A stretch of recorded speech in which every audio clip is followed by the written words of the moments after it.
The grand piano in the center of the dusty ballroom was a black, glossy coffin. It held the ghost of music Leo could no longer create. A celebrated composer, he was now a maestro of silence. His last symphony had been a critical disaster, a public humiliation that had shattered his confidence and silenced his muse.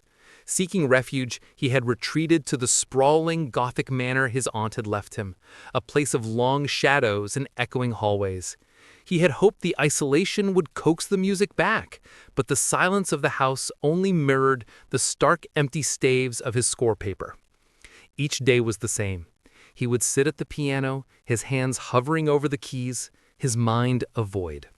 The pressure to create something brilliant, something to redeem himself, was a physical weight that pinned him to the bench. He was haunted not by ghosts in the old house, but by the melodies he could no longer hear.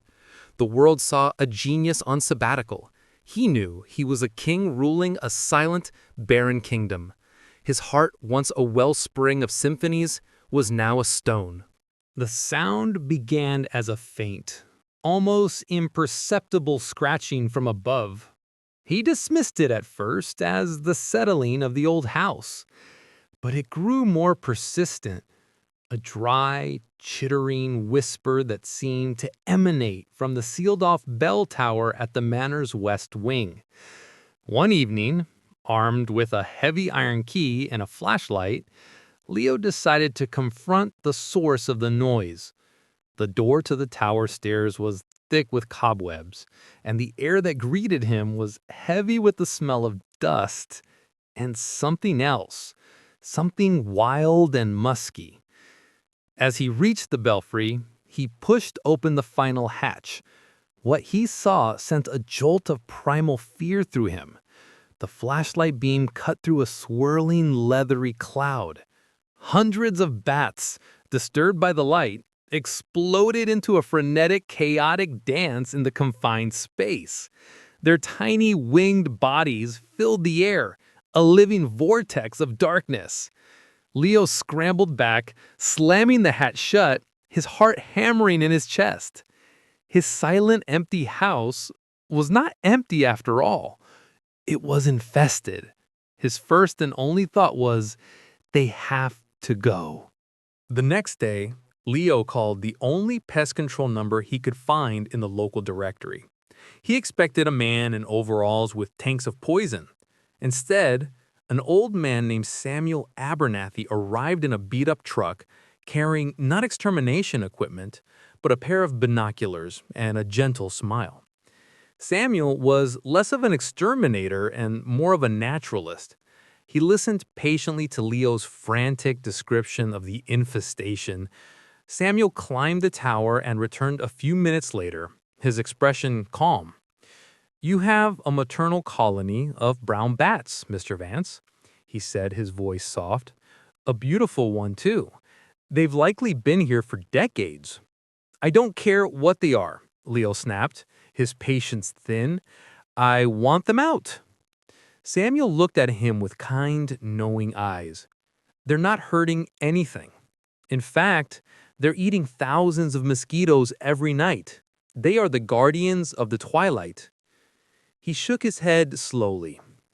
"I won't kill them. It's not the right thing to do.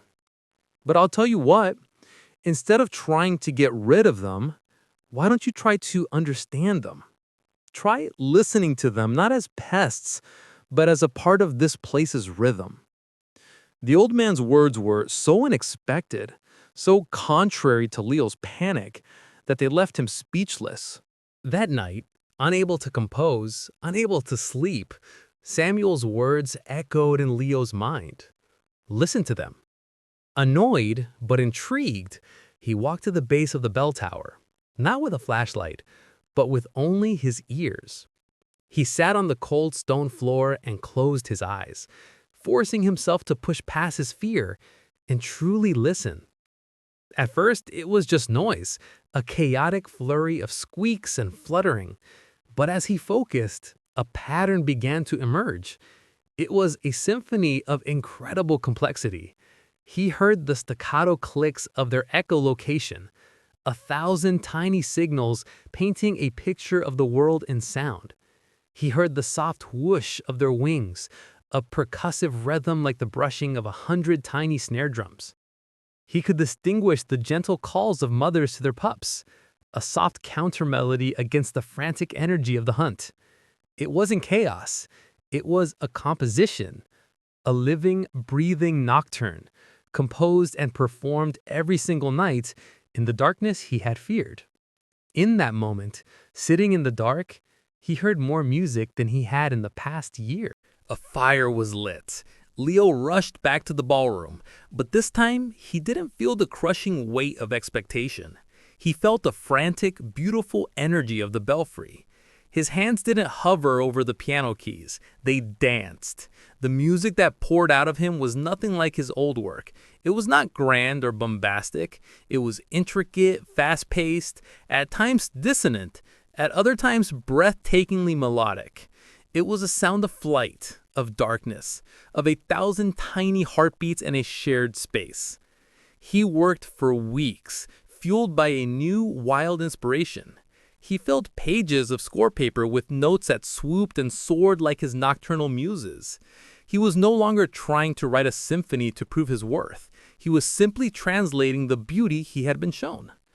One evening, as the sun bled orange and purple across the horizon, he sat at the piano and played the final movement of his new piece, the Bell Tower Nocturne. The windows were open, and as his powerful, intricate music filled the evening air, another sound joined it.